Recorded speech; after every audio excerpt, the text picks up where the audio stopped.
আমরা আপাতত গুয়াহাটির উপকণ্ঠে সোনাপুরে আছি। এটা জুবিন গর্গ ক্ষেত্র, অর্থাৎ ওনার অন্ত্যেষ্টি এখানে হয়েছিল এবং এখানে এখন ওনার সমাধিস্থল বানানো হয়েছে এবং প্রতিদিন বহু সংখ্যক লোক আসেন যারা ওনার অনুরাগী, তারা এখানে আসেন, নিজেদের শ্রদ্ধা অর্পণ করেন এবং এখানে ওনার সাথে সম্পর্কিত অনেক মেমোরেবিলিয়া কেনেন।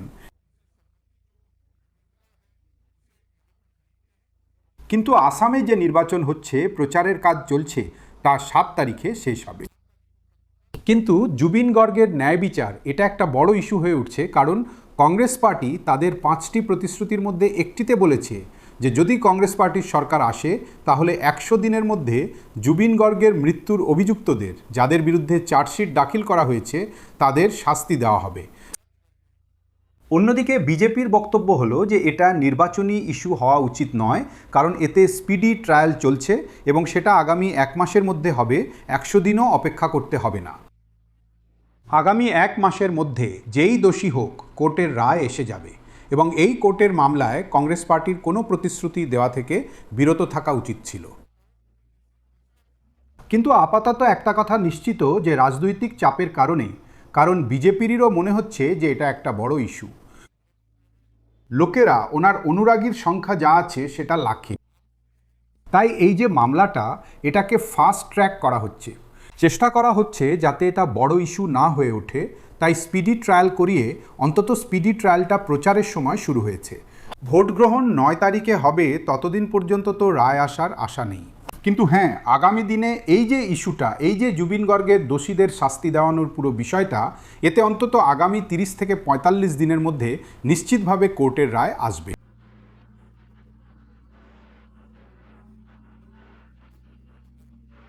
এখন নির্বাচনে এটা একটা বড় ইস্যু হয়ে উঠছে। এটা তো ভিড় ইস্যু, কিন্তু শোনা তো শোনাই হবে। যা বছরে হওয়ার তা তো হবেই। আপনার কি মনে হয় জুবিন গর্গর যে মৃত্যু হলো ওটা কি ছিল? অ্যাকচুয়ালি এটা এখন বলতে পারবো না। আপনারা কি ভাবেন? এখন আমরা কিভাবে বলি ওটা মৃত্যু? এটা একটা বড় দুর্ঘটনা। এখন তো আমরা বলতে পারবো না। কিন্তু জুবিন আপনাদের জন্য যথেষ্ট। হ্যাঁ জুবিন, আমাদের হার্ট আমাদের সাথে থাকবে। এখন এত লোক আছে, মানে একদিনে চলে যায়। আমি বলতে পারবো না, মানে আমি চাই যে ন্যায় বিচার হবে। হবে। আমার ন্যায় বিচার চাই, ন্যায় বিচার হওয়া উচিত। আপনারা কি ভাবছেন? আমিও চাই যে ন্যায় বিচার হোক। জুবিনের ন্যায় বিচার চাই। এখন এইবার নির্বাচনে এটা হয়েছে যে জুবিন গর্গের ন্যায় বিচারের জন্য আপনারা কি ভাবছেন? তা তো বটেই, ন্যায় বিচার হতে তো অনেক দেরি হয়েছে। উনি যা বলছেন, শোনা যাচ্ছে হেমন্ত স্যার যা বলছেন, ওনার জুবিনদাকে এই অঞ্চলের জন্য চাই না। জুবিনদা আমাদের স্যার আর ভগবান। কি আপনি?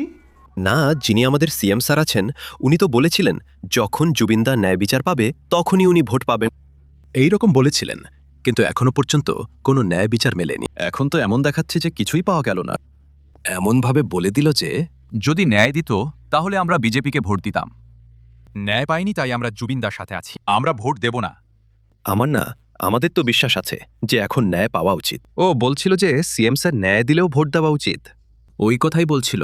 আমরা দেখার চেষ্টা করছি, এখনো সময় আছে। ইলেকশনের জন্য 8-10 দিন বাকি আছে, দেখি ন্যায় দেয় কিনা। কি? সবাই বন্ধুই। আমাদের ফ্যান।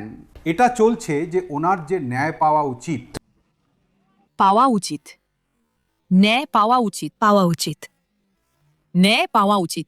পাওয়া উচিত জুবিনের। আমি সেইটোৱে বিচাৰিছোঁ আৰু। ন্যায় পাওয়া উচিত। আমরা সবাইও চাই যে উনি ন্যায় পান। আমরা সবাই চাই যে ওনারা ন্যায় পান, মিলুক।